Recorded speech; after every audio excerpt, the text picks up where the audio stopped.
very good morning, everyone, and welcome to the Common Action Forum 2024.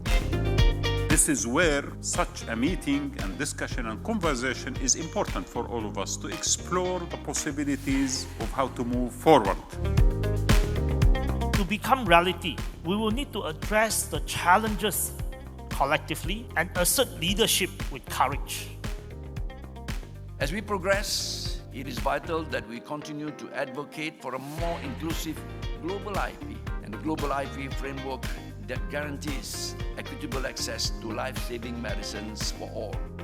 So this forum is actually a timely one, and we have the right person in the right Honourable Prime Minister, a man whose political career and social activism have always been uncompromisingly predicated on the idea of social justice. One future is a strengthened multilateralism that advances inclusivity, reduces inequality, and enables decisive action on challenges like climate change.